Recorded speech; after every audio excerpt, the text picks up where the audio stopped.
આપ તમારી સાથે સત્યની સાથે અને તમામ ન્યૂઝ અપડેટ સાથે હું ઝંખના દવે। સૌપ્રથમ વાત કરીએ તો અમદાવાદના જૂની ગોઠાજ ગામમાં ધીંગાણું થયું છે। લગ્ન પ્રસંગમાં જતા રોકવા બાબતે જૂથ અથડામણ થઈ, જેના દ્રશ્યો સામે આવ્યા છે। એક જ કોમના બે જૂથ વચ્ચે જીવલેણ અથડામણ થઈ હોવાના દ્રશ્યો સામે આવ્યા। અથડામણ બાદ સામસામે પથ્થરમારો થયો।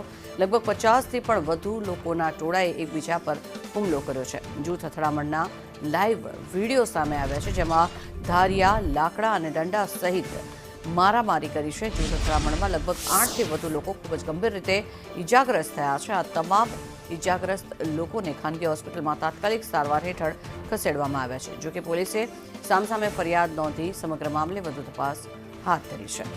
આ દ્રશ્યો આપ જોઈ રહ્યા છો, અમદાવાદના આ દ્રશ્યો છે, જેમાં માત્ર લગ્ન પ્રસંગમાં જવા બાબતે થઈને જૂથ અથડામણ થઈ હતી। બે કોમના લોકો સામસામે જીવલેણ હુમલો કર્યો હતો।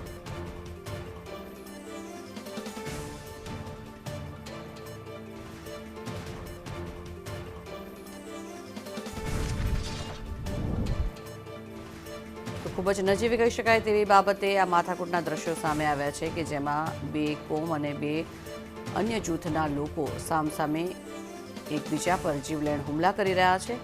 આ દ્રશ્યો જે આપ જોઈ રહ્યા છો, અમદાવાદના ગ્રામ્ય વિસ્તારના આ દ્રશ્યો છે, કે જ્યાં નજીવી બાબતને આટલું મોટું સ્વરૂપ આપી દેવામાં આવ્યું। એકબીજાનો જીવ લેવા પર લોકો ઉતારૂ થઈ ગયા છે અને અન્ય હથિયારો સાથે અહીંયા મારામારી કરવામાં આવી રહી છે। જોકે પોલીસ ઘટના સ્થળે પહોંચી હતી અને બંને જૂથની સામે પોલીસ ફરિયાદ દાખલ કરવામાં આવી છે। એક્સક્લુઝિવ દ્રશ્યો હાલ આપ જોઈ રહ્યા છો સંદેશ ન્યૂઝની ટીવી સ્ક્રીન પર, કે જે ખૂબ જ નાની અને સામાન્ય બાબતમાં સામસામે એકબીજા પર મારવા માટે, જીવ લેવા માટે ઉતારૂ થઈ ગયા હોય તેવા આ પ્રકારના દ્રશ્યો હાલ સામે આવી રહ્યા છે।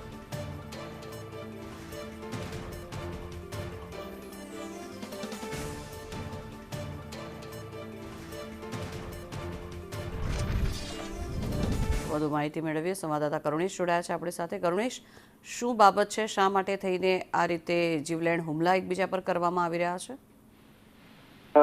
જી ઝંખના, આ સમગ્ર જે ઘટના છે એ ખેડા જિલ્લાનું જે અમદાવાદ તાલુકાનું જૂની ગોઠાજ ગામ છે ત્યાંની છે।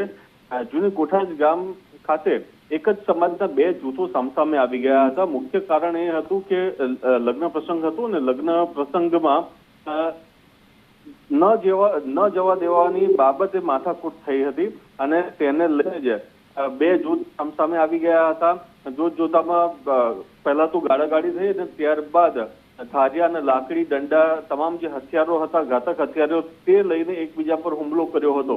આ જે હુમલો હતો તે હુમલાની અંદર લગભગ અનેક લોકો, એટલે કે 8 થી 10 લોકો ઘાયલ થયા છે। તમામને સરકારી હોસ્પિટલ તેમજ ખાનગી હોસ્પિટલમાં સારવાર હેઠળ દાખલ કરવામાં આવ્યા છે। હાલ સારવાર ચાલુ છે અને તમામ જે આ સમગ્ર જે ઘટના છે તે મામલે ખેડા ટાઉન પોલીસ દ્વારા આગળની વધુ કાર્યવાહી પણ હાથ ધરવામાં આવી છે। જી જનતા, જી આભાર કરુણેશ સમગ્ર માહિતી બદલ। તો આ દ્રશ્યો જે આપ જોઈ રહ્યા છો, અમદાવાદના આ દ્રશ્યો ગ્રામ્ય વિસ્તારના જૂની ગોઠાજ ગામના આ બે દ્રશ્યો છે, કે જ્યાં 8 જેટલા લોકો ગંભીર રીતે ઇજાગ્રસ્ત થયા છે। તાત્કાલિક તેમને હોસ્પિટલ ખસેડાયા છે।